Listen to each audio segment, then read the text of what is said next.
So I'm going to be using the Faber-Castell Polychromos.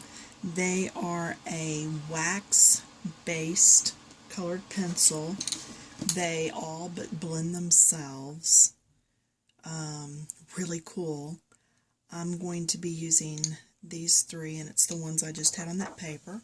I'm going to be in my Inspire Bible, and I was just in here a few minutes ago doing this flower. So look at the video before this, and you'll see how I did all that. And then I was over here, and I thought, wait a minute, hold your horses. I need to come in and show you how to do a flipped flower.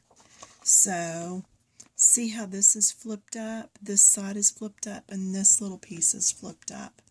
Let me zoom in a little more for you. Let me re-straighten this. There we go. So I went ahead and used my lightest color in all these areas. Got all that in. Now on this, I don't do the inside cup except all the way over here, because the light is shooting through and it's going to get this side. This is all shaded because it's down inside. Same thing here. This area can be lighter. I'm going to do some little circular motion this time. Alright, and then I'm going to go to the next color, and I'm going to go to the color number 2 that was on that little sheet. And you can see how well these just blend. So cool. I just happened to be at Jerry's Artorama the other day when they were running a 30% sale. So it doesn't hurt that my husband was with me and says, get them, you know you want them. Yeah, I got them. So they are probably one of the most expensive colored pencils there are. But can you see how well these are blending? And I'm not even having to work at it. So now, see, this is over the top of this, so that's why I'm coming over here with some of this color. This is flipped over this is flipped over this, but I can't go from my lightest color to my deepest, so that's why I'm coming in here with a little bit of in between. And then it'll get dark again at the middle. This is what I call the throat of the flower, so that's why I've got that down in there. Okay, so then this one, and I'm doing this upside down and everything else, but I just think it's easier for you to see. So always do 2 or 3 shades. I cannot go from that lightest shade straight to the darkest shade. I cannot go straight from here to here. There's just too big of a change in there.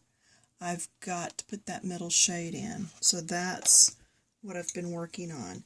Now to actually make everything look deeper in the middle, make that look recessed. Okay, this is overlapping this, so this side's going to be a little darker.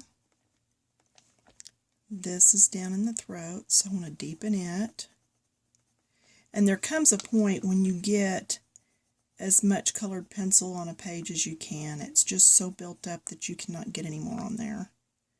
So you got to be careful not to add too much at once. Alright, then right inside this flip. Now see how that just pushed that to the back? Made this look like it cupped down inside. And it really pushed this to the front. Can you tell there? Okay, so then this is going to be a little dark because it's actually along the base there, and I'll come back and do some more blending. When you need to come back and blend, always go up 1 color. Don't try to blend it all with your darkest. It just doesn't work. It's just too much dark. So I'll go back to my middle color that was on that sheet and come back in and do some blending. But now those should look cupped and recessed. Alright, let's go back out. Yeah. See how that looks like it's actually folded over in front? That's what I was talking about. Now let's look up here at this one, if I can get my book down under there. Alright, what I want to show you here is this is underneath this, so I put the dark there.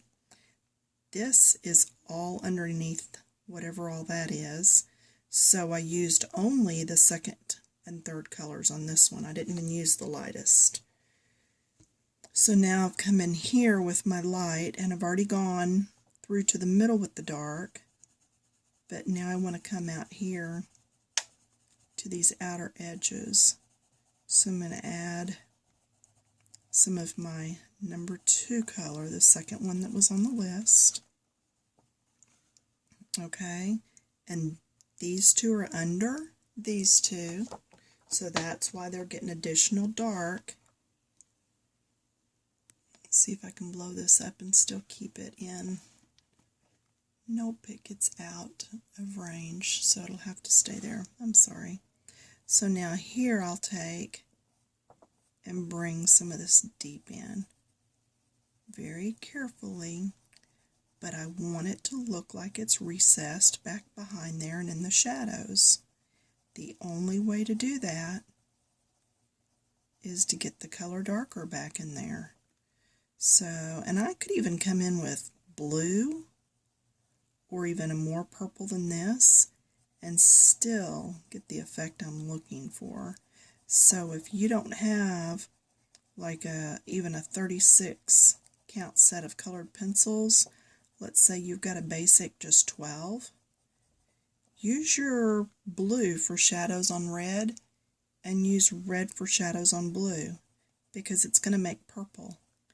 And most purples are good for using for shadows. Alright, so hopefully that helped some. So slow down on what you're doing.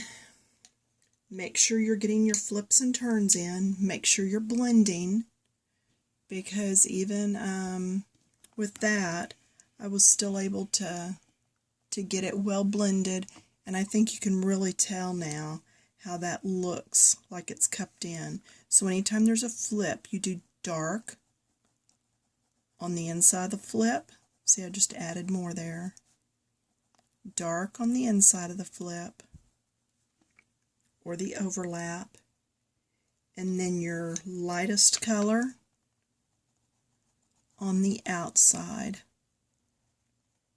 Okay, lightest color outside, darkest color inside, because it's down like in a cup. Alright, that makes sense. Alright, dark inside, light outside. It's easy, you'll get it.